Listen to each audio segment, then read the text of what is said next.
नमस्कार, जोहार। दूरदर्शन के शो युव दर्शन में आप सबों का स्वागत है। आज हमारे युवा फ़ोटोज़ और वीडियोज़ के दीवाने हैं। ऐसे में हमने आज का विषय भी यही चुना है। आज का हमारा विषय है कंटेंट फ़ोटोग्राफ़ी और वीडियो सिनेमेटोग्राफ़ी में युवाओं के बढ़ते कदम। इसमें बहुत सारे रोज़गार हैं, लेकिन आज हमारे साथ दो मेहमान जुड़े हैं जिन्होंने इसमें कुछ अलग सा करके और कुछ डिफरेंस करके दिखाया है। हमारे साथ दो मेहमान हैं जिनका नाम है ईशान बनर्जी और शुभम घोष। आइए सबसे पहले हम अपने पहले मेहमान से मिलेंगे जिनका नाम है ईशान बनर्जी, जिन्होंने डॉक्यूमेंट्री और स्ट्रीट फोटोग्राफी करते हैं। और आइए सबसे पहले हम इनके काम की एक छोटी सी झलक देखेंगे।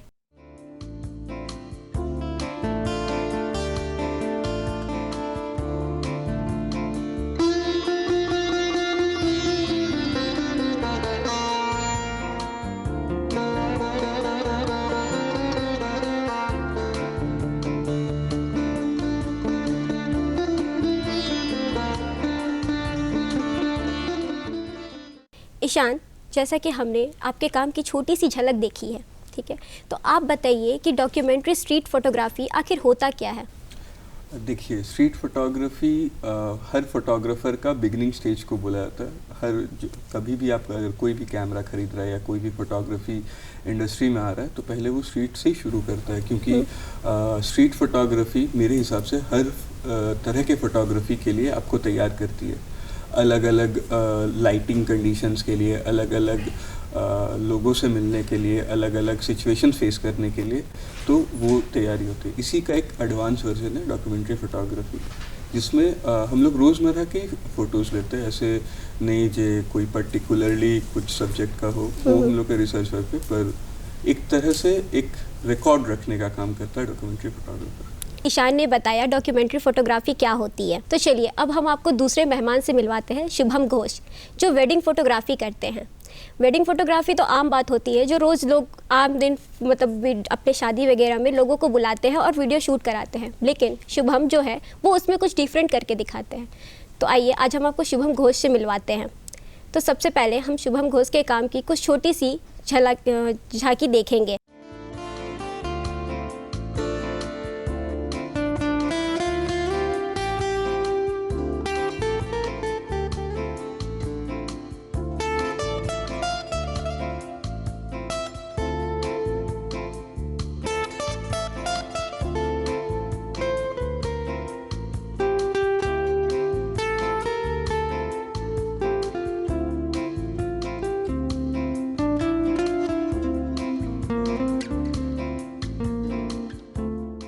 तो शुभम, जैसा कि हमने आपके काम को देखा, तो आप हमें बताइए कि वेडिंग फोटोग्राफी और आपकी फ़ोटोग्राफी में मतलब डिफरेंस क्या है?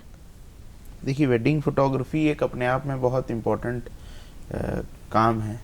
जैसे डॉक्टर इंजीनियर्स काम करते हैं, वैसे ही एक वेडिंग फोटोग्राफर भी एक बहुत बड़ा प्रोफेशन है। और आज के दिन में ना वेडिंग फोटोग्राफी अपने आप में बहुत बड़ा चैलेंज है। आज अगर आप बाकी फोटोग्राफर्स के कंपैरिजन में अगर वेडिंग फोटोग्राफी या हमारे फोटोग्राफी को कंपेयर करें या उस तरह से समझे, तो हमारा जो काम है उसमें हम लोग थोड़ा सा जो भी कस्टमर्स है या जो भी क्लाइंट्स है उनको हम लोग एक अलग तरह का एक्सपीरियंस देते हैं। प्लस जो हमारा काम करने का तरीका है, जिस तरह से हम शूट करते हैं, तो वो द पैटर्न हमारा बहुत अलग है। फिर जो हम लोग जिस तरह से वेडिंग को निकाल के दिखाते हैं एक कपल को, वो हमारे लिए बहुत इम्पोर्टेंट है। और हम लोग उसको मैक्सिमम जो क्रिएटिविटी जो हम लोग से हो सकता है, हम लोग उसमें करने का कोशिश करते हैं। हाँ, एक तरह से वेडिंग फोटोग्राफी एक लोगों के लिए ऐसा होता है कि उसको संजो के रखने का काम करता है। ठीक है, बहुत अच्छा कहा आपने। ईशान, मैं आपसे जानना चाहूँगी, जैसे कि आप स्टडी करते हैं, तो आप दोनों का तालमेल एक साथ कैसे बनाकर चलते हैं? देखिए, मेरा मानना ये है कि जिस काम में आपका मन लगे उसके लिए समय खुद ब खुद निकल आता है। आपको उसके लिए पर्टिकुलरली कोई रूटीन बनाने की ज़रूरत नहीं पड़ती है या फिर प्लानिंग करने की ज़रूरत नहीं पड़ती है। आप दिन में अब उस चीज़ के लिए या हफ्ते में उस चीज़ के लिए आपके टाइम निकल ही जाती है। बहुत अच्छी बात कही। दिल में रुचि होती है तो किसी भी चीज़ के लिए आप टाइम निकाल ही सकते हैं। तो शुभम, अगर आपकी शिक्षा नीति की बात की जाए तो आप जो करते हैं काम, उसके लिए किस तरह का ट्रेनिंग लेना मतलब ज़रूरत है, किस तरह की ट्रेनिंग की ज़रूरत पड़ती है? देखिए, मैंने जैसे अपना करियर स्टार्ट किया था उसके पहले उस समय मैं मास कम्युनिकेशन परस्यू करना स्टार्ट किया था मैंने, और इन द मिडिल मेरे को छोड़ना पड़ा क्योंकि काम का प्रेशर के कारण। और उसके बाद जो है मैंने इंडिया के टॉप फोटोग्राफर्स से जो है मैंने ट्रेनिंग लिया है और आज भी लेता रहता हूँ, क्योंकि ये सीखने का जो प्रोसेस है ये कभी खत्म नहीं होता है। और जितना आप सीखते हैं उतना आपका इस जो भी काम है, जितना आप सीखिएगा आपका ट्रेनिंग, आपका स्किल उतना डेवलप होता है। तो ये प्रोसेस को जो है मैं कंटिन्यू रखता हूँ और इंडिया के टॉप फोटोग्राफर, सिनेमाटोग्राफर से मैं जो है ट्रेनिंग लेता हूँ। अपनी टीम को भी उस तरह का ट्रेनिंग देता हूँ, क्योंकि अगर आपको काम करना है तो आप अकेले काम नहीं कर सकते, टीम वर्क है वो। तो जो ट्रेनिंग आप ले रहे हैं वो टीम को भी देना पड़ता है, तो टीम भी मेरे साथ साथ ट्रेन होती है। तो जैसा कि आपने कहा आपने ड्रॉप किया, तो आपकी नज़र में पढ़ाई कितना महत्व है इस फील्ड के लिए? देखिए पढ़ाई बहुत इम्पोर्टेंट है, बट अगर हम इंडिया में अपने देश के अच्छे से अच्छे लीडर्स को देखें, चाहे वो हमारे इंडियन टीम के कैप्टन थे महेंद्र सिंह धोनी, या जो हमारे देश को लीड कर रहे हैं प्रधानमंत्री नरेंद्र मोदी, तो मेरे हिसाब से शिक्षा इम्पोर्टेंट है, बट आप में अगर कला है और अगर आप में वो कैपेबिलिटी है कि आप उस तरह से काम करके अपने आप को प्रूव कर सकते हैं, तो जो है किसी भी कार्य को आप छोटा ना समझे, और कोई भी सर्टिफिकेट जो है आपका दायरा या आपका स्किल को जो है ये जज नहीं कर सकता है। हाँ ये है, लेकिन एक पढ़ाई से ये भी होता है कि कम्युनिकेशन स्किल्स भी, हाँ कम्युनिकेशन स्किल्स आपकी बढ़ती है इससे, जिससे आप कम्युनिकेशन स्किल्स बढ़ा सकते हैं। आप पढ़ाई करोगे तभी आपका कम्युनिकेशन स्किल्स वगैरह बढ़ेगा। कम्युनिकेशन स्किल्स है, देन आपका लोगों से बात करने का जो फ्लुएंट तरीका है, प्लस आप किस बोल्डली कैसे बात कर रहे हैं लोगों से, प्लस आप लोगों से बातचीत, अगर आपका पढ़ाई ये आपका बेस स्ट्रॉन्ग है ना, तो क्या है कि आप लोगों को अपना चीज बहुत इजीली समझा सकते हैं। हाँ सही कहा। चलिए ईशान, अगर हम आपसे जानना चाहें कि आप जैसे कंटेंट राइटिंग वगैरह करते हैं, तो आपने इसमें अपना क्या फ्यूचर सोच कर रखा है? आपके फ्यूचर प्रोस्पेक्ट क्या रहेंगे इसमें? मतलब मैं एज अ रिपोर्टर, या फिर मेरा मन तो फोटो जर्नलिज्म पे है, ज़्यादातर मेरा झुकाव उस तरफ ज़्यादा है। मैं इस लाइन को इसलिए चुनना चाहता हूँ क्योंकि कोविड के टाइम पे एक यही लोग थे जो बाकी लोगों कैसे प्रॉब्लम फेस कर रहे वो आम जनता तक ला पाए थे। हर चीज़, कोई भी सामाजिक उतार चढ़ाव हो या फिर कहीं भी कुछ भी प्राकृतिक आपदा हो, फोटो जर्नलिस्ट या फिर रिपोर्टर्स ही पहले वो लोग होते हैं जो उस चीज़ को एक्सपीरियंस करते हैं। हाँ बहुत सही कहा आपने। फोटोज़ मतलब ये भी यही ऐसा फील्ड है जो जिसमें लोग आगे बढ़कर हिस्सा लेना भी चाहते हैं और लेते भी हैं। अच्छा, अगर आप अपना फ्यूचर देखते हो तो आप किस तरह से अपना फ्यूचर देखोगे? मैं अपना फ्यूचर, या जैसा एक बहुत टिपिकल क्वेश्चन है, where you see yourself in the next 5 years, तो वैसा बात करें तो मेरा अभी जो है हमारा जो ड्रीम प्रोजेक्ट है, मेरा ऑफिस हमारा बड़े स्केल पे आ रहा है, और इन द मीनवाइल अभी हम लोग तैयारी में हैं कि और भी टीम को एक्सपैंड करें और ज़्यादा से ज़्यादा यूथ को काम मिले। तो हम लोग अभी टीम वर्क में काम कर रहे हैं, और मेरा कमिंग 5 years या लॉन्ग प्रोस्पेक्टिव देखें तो मेरा यही गोल है कि मेरे टीम को मैं एक स्ट्रॉन्ग फैमिली मेंबर की हिस्सा मानता हूँ आज भी, और वो भी मेरे साथ साथ ग्रो करे और मैं भी ग्रो करूँ। हम आज भी जितना काम करते हैं हम उससे ज़्यादा करें और अच्छे तरीके से करें, टीम मैनेजमेंट करके चले। बहुत अच्छा है। अच्छा, जैसे कि आप बहुत सारे वेडिंग्स वगैरह होते हैं, ठीक है, तो उसमें बहुत सारे ये सब चीज़ जो होते हैं, आम बात है कि लोग वीडियोग्राफर को बुलाते हैं, फोटोग्राफर्स को बुलाते हैं, तो इसमें आप क्या डिफरेंस उस तरह का देते हैं? आपका क्या डिफरेंस निकल के आता है? आपका क्या बेसिक डिफरेंस रहता है इस आपके फोटोग्राफी और वीडियोग्राफीज में? देखिए बेसिकली हम एक लाइन को सेल करते हैं, या आप कहे तो 2 लाइन को सेल करते हैं। पहला है we have got you covered, और सेकंड जो है वी सेल एक्सपीरियंस। देखिए फोटोग्राफी, सिनेमेटोग्राफी सभी करते हैं और कोई भी कर सकता है, बट जो एक्सपीरियंस हम देते हैं एज ए वेडिंग फोटोग्राफर, कि आपके पास फोटोग्राफर टाइमली पहुंचे, आपको डिलीवरी टाइम पे मिले, आपके साथ मेरा जो पूरा मैनेजमेंट टीम है 10-12 लोगों का, वो पूरा लगा रहता है। हर एक क्लाइंट के साथ टीम लगी रहती है कि आपको अपना काम जो है टाइम पे डिलीवरी मिले, क्योंकि उसका मजा तभी है जब शादी हो और उसके जस्ट बाद आपको फोटोज मिल जाए, और उसको आप देख सके, तो उसका एक अलग मजा है। और जहाँ तक बात है दूसरे लोगों के साथ, तो आज हम लोगों का सबसे अगर आप कहें कि बैकबोन या हमारा स्ट्रेंथ वो है हमारा मैनेजमेंट और हमारा एडिटिंग टीम। तो उस चीज़ को पूरी मैनेज हम करते हैं। मेरे मैनेजमेंट टीम के साथ पूरी कोऑर्डिनेशन मेरा है और मेरे जनरल मैनेजर का है, प्लस जो मेरा एडिटिंग टीम है उसको पूरा रेकी हम करते हैं, क्योंकि मेन हिस्सा वो है। क्योंकि आप किसी भी चीज़ को शूट करेंगे तो उसका जो आउटकम आना है वो बहुत इम्पोर्टेंट है। हाँ, ईशान, आप जैसे कंटेंट राइटिंग लिखते हैं, ठीक है, तो उसका क्या प्रोसेस रहता है? मतलब मेरा कंटेंट राइटिंग मेरे फोटोज़ के ऊपर निर्धारित रहता है। जैसे मैं पर्टिकुलरली उन चीज़ों पे काम करता हूँ जो आने वाले समय में विलुप्त हो जाने वाली है या फिर वो इंडेंजर्ड है। जैसे झारखंड में बहुत सारे ट्राइब्स है या फिर वो आर्ट वर्क्स है जो मैंने कवर किए, तो मैं उनके बीच में रहता हूँ।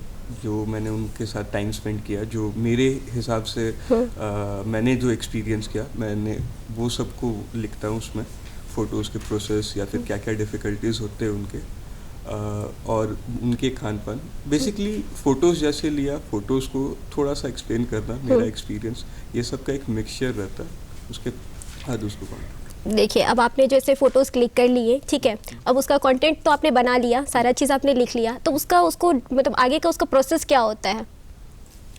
प्रोसेस ये होता है, कुछ प्रोजेक्ट्स लंबे चलते हैं। जैसे अगर मैं कोई पर्टिकुलर ट्राइब पे कर रहा हूँ तो उसके जब तक मैं खुद संतुष्ट ना हूँ तब तक उसको पब्लिश नहीं कर सकता। या फिर कोई आर्ट वर्क या कोई आर्टिस्ट को कवर कर रहा हूँ तो जब तक वो पूरा ना हो, अगर पूरा हो जाता है मैं 2-3 बार प्रूव कर लेता हूँ। उसके बाद मैं अलग अलग मैगजीन्स को अप्रोच करता हूँ स्टोरी के थीम के अनुसार। मतलब अगर कोई स्टोरी आर्ट्स एंड क्राफ्ट से रिलेटेड है तो मैं उस मैगजीन में मतलब अप्रोच करता हूँ, उन एडिटर्स को अप्रोच करता हूँ जो उस तरह के काम को पब्लिश करती है। या फिर कोई पर्टिकुलर जैसे ह्यूमन एक्सपेक्ट रहा, जैसे कोई पर्टिकुलर सब्जेक्ट रहा, कोई आर्टिस्ट रहा या फिर कोई ऐसा नॉर्मल आदमी जो कुछ अच्छा कर रहा है, उसका जैसा स्टोरी रहा, तो मैं उन टाइप के मैगजीन को फिर अप्रोच करूँगा। स्टोरीज़ के हिसाब से मैगजीन्स के नाम बदलते हैं या फिर मैगजीन्स के एडिटर को मैं अप्रोच करता हूँ। तो मतलब किस तरह के मैगजीन्स आप अप्रोच करना मतलब पसंद करते हैं या फिर करना भी चाहिए? ऐसे मैगजीन्स को अप्रोच करता हूँ जो नेशनल या इंटरनेशनल लेवल पे हो, ताकि मेरे यहाँ झारखंड की स्टोरीज बाहर के लोगों तक पहुँचे। झारखंड में बहुत सारे कहानियाँ हैं जो लोगों को नहीं पता। अभी भी लोग बहुत सोचते हैं झारखंड बहुत पिछड़ा हुआ एरिया है, पर यहाँ कुछ नहीं है, लेकिन ऐसा नहीं है। झारखंड हमेशा से कल्चर और मिनरल रिच स्टेट रहा है और आगे भी रहेगा। बहुत अच्छी बात कही आपने। यहाँ की बेसिकली बात है, यहाँ की स्टोरी लोग यहाँ ही नहीं पढ़ते हैं, लेकिन बाहर के दोस्त यहाँ के पढ़ने में इंटरेस्ट रखते हैं। चलिए शुभम, अगर आपसे जानना चाहें, जैसे आप बहुत अनुभव तो आपने बहुत किया होगा, ठीक है, लेकिन अगर हमारे युवा जो इसमें आगे बढ़ना चाहते हैं, ठीक है, तो आपको सबसे पहले तो इसमें स्ट्रगल बहुत फेस करने पड़े होंगे। तो हमारे युवा भी इसमें आगे बढ़ना चाहेंगे तो उन्हें शुरू में क्या स्ट्रगल्स फेस करने पड़ेंगे, तो आप बताइए। देखिए, चाहे वो वेडिंग फोटोग्राफी हो या कोई भी आप किसी भी फील्ड को पकड़िए, मेरा ये मानना है कि आप अपने आप को, आप किसी प्रोफेशन को चुने तो सबसे पहले वाइजली चुने। अगर आपको मन लग रहा है तो आप इस फील्ड को या किसी भी फील्ड को चुने, क्योंकि ये जो फील्ड है हमारा, इसमें आपको डे इन डे आउट काम करना है। तो इसमें आप ये नहीं सोच सकते हैं कि हम आज करेंगे कल छोड़ देंगे या कल कुछ और करेंगे। आपको अपना होल एंड सोल सब कुछ इस फील्ड को देना पड़ेगा। तो पहला तो ये है कि from buying a camera to adding up team and growing, ये एक पूरा प्रोसेस है।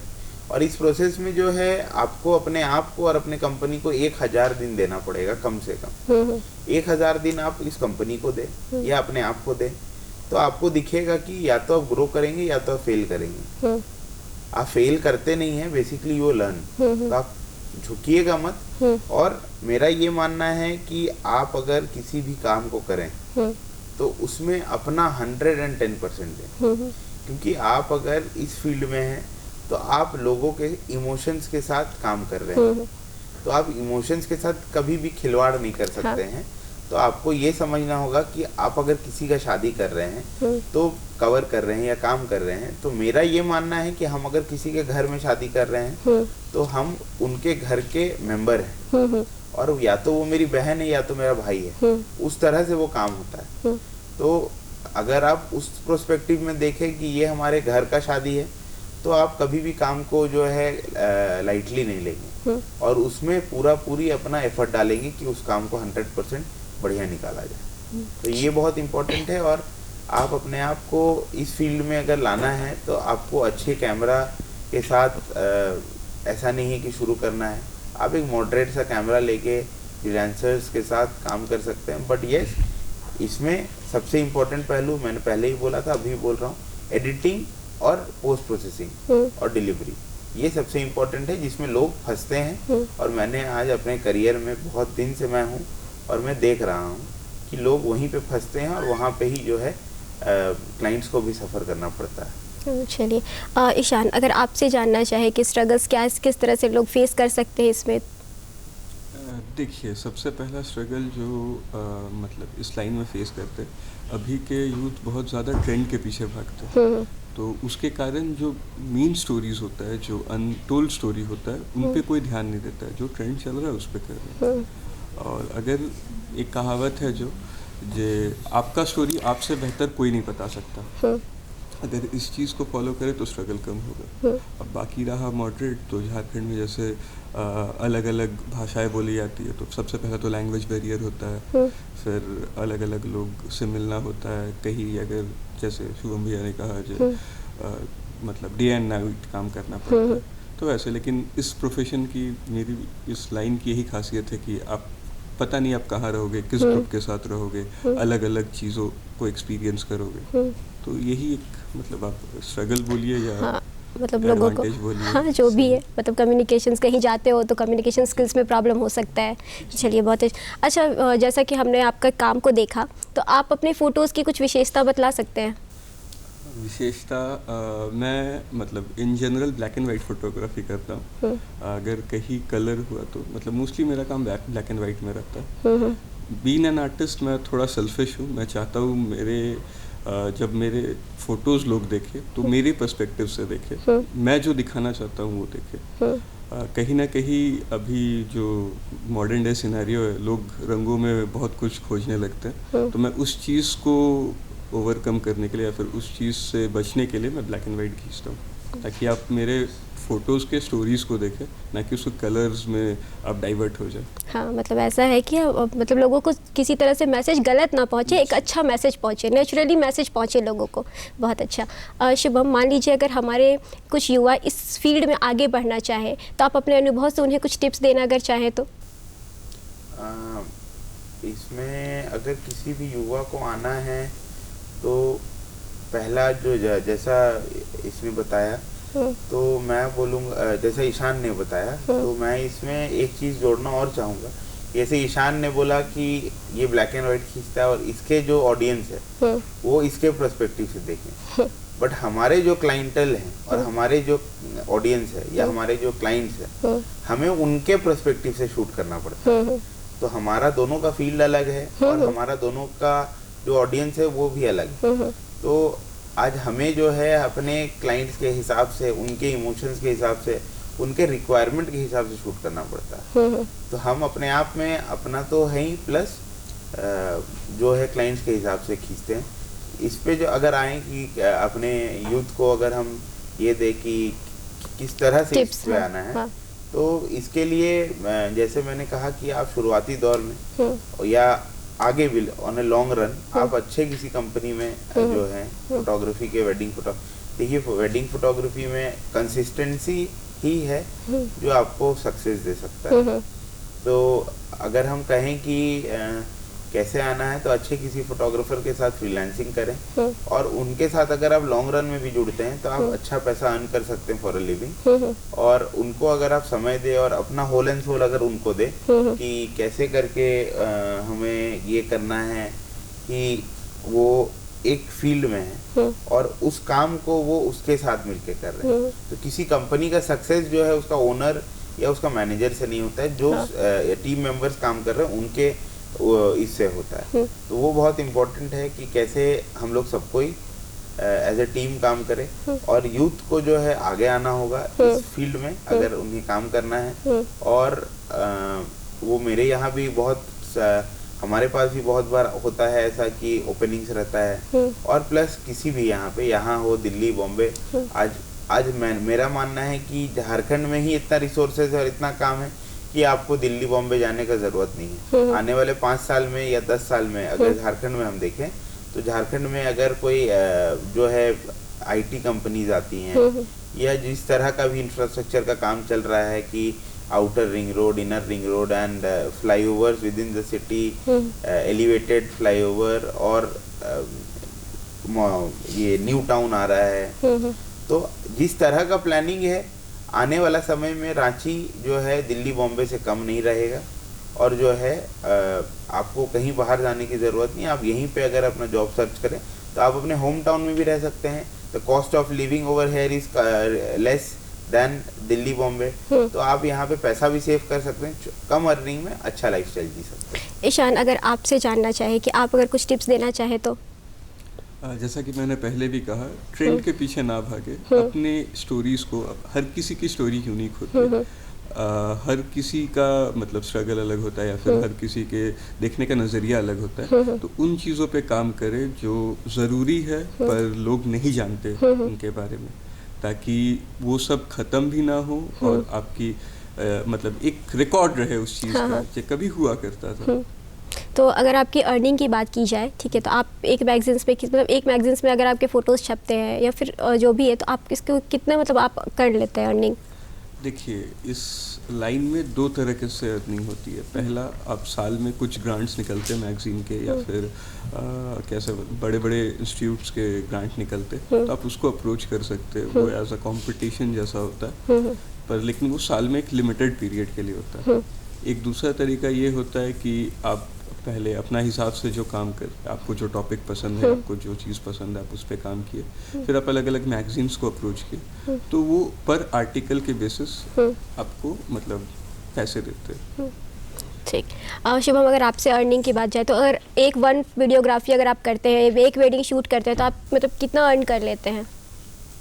देखिए, मैंने ऐसा कैलकुलेट तो नहीं किया, बट जो चार्जेस है जो नहीं अप्रॉक्स, हाँ लमसम आप बता सकते हैं। चार्जेस है वो 70-80,000 से लेके 3.5-4-5 लाख रुपए तक वेरी करता है। और इसमें हमारा सेटअप कॉस्ट वगैरह है, प्लस जो टीम मेंबर्स का कॉस्टिंग है, वो सब अगर निकालेंगे तो हम लोग लमसम जो है 15-20% का मार्जिन लेके। चलिए, बहुत अच्छा। आप अगर हमारे दर्शकों के साथ कुछ अगर शेयर करना चाहे जो हमसे छूट गया हो, और आप अगर कुछ शेयर करना चाहे तो आप शेयर कर सकते हैं। देखिए, मेरे पास 2 पॉइंट्स है जो मैं एक पॉइंट है जो पेरेंट्स के लिए है, और एक पॉइंट है वो है यूथ के लिए या बच्चों के लिए। तो पहला, अगर पेरेंट्स के लिए मैं अगर एक ये रखूं कि पेरेंट्स को क्या करना चाहिए आज के यूथ के लिए, क्योंकि देखिए दौर बदल रहा है, युग बदल रहा है, मेंटालिटी लोगों में बदल रहा है, देश बदल रहा है, तो लोग बदल रहे हैं। पेरेंट्स को आज के दिन में अपने बच्चों को इतना फ्रीडम देना चाहिए कि वो अपना माइंडसेट अपने हिसाब से, उनको क्या चाहिए, बच्चों को अपने लिए क्या चाहिए, उनको क्या करना है। अगर उनके माइंड में डॉक्टर इंजीनियर नहीं बनना है तो बहुत सारे करियर अपॉर्चुनिटीज है जिसमें वो जा सकते हैं। और जब तक वो दुनिया ना देखें, मेरे हिसाब से 20 से लेके 25 साल का जो एज है, इस एज में बच्चों को फ्रीडम देना चाहिए कि वो, जैसा मैंने कहा, 1000 दिन आपको वो 5 साल डेडिकेट करना होगा अपने जीवन के लिए। वो 5 साल आपका आने वाला 50 साल डिसाइड करेगा। तो वो 5 साल पेरेंट्स को अपने बच्चों के लिए देना चाहिए, और उस 5 साल में बच्चों को भी जो है समझना होगा इस चीज को कि 5 साल में बच्चों को अपना जो भी करना है बच्चों को इन देयर लाइफ, मीनवाइल किसी भी फील्ड में जाना है, तो उस 5 साल में वो इतना स्ट्रगल करे और इतना मेहनत करे कि आने वाला 50 साल उनका सिक्योर हो जाए, उनका भी और आने वाला जनरेशन उनका फैमिली का वो भी। तो पेरेंट्स और बच्चों, इन दोनों के, पेरेंट्स को भी समय के साथ अपने आप को ढालना होगा, क्योंकि आज का यूथ और पहले का जो एज, उसमें उनके पेरेंट्स और उनमें 20, 25, 30 साल का एज डिफरेंस है। तो अगर पेरेंट्स ये समझते हैं कि हमें सब आता है तो ये गलत है। बच्चों को भी देखिए हर इंसान को सब कुछ नहीं आ सकता है, तो पेरेंट्स को ये समझना होगा कि बच्चों को क्या करने देना चाहिए और बच्चों को उतना फ्रीडम देना चाहिए कि उन्हें ये पता हो कि कौन सा डिसीजन सही है, कौन सा डिसीजन गलत है। तो इसमें वो फर्क जिस दिन कर पाएंगे वो लाइफ में सक्सेसफुल हो जाएंगे। युवाओं को अपने आसपास में ही रोजगार को अपॉर्चुनिटी देखनी है और उसे चुनना है। जैसे कि आज हमारे साथ दो मेहमान जुड़े थे, शुभम और ईशान, इन्होंने अपने आसपास के ही रोजगार को चुना और उसे अवसर के रूप में लिया। तो आज के युव दर्शन में इतना ही, तब तक के लिए दीजिए इजाज़त। धन्यवाद।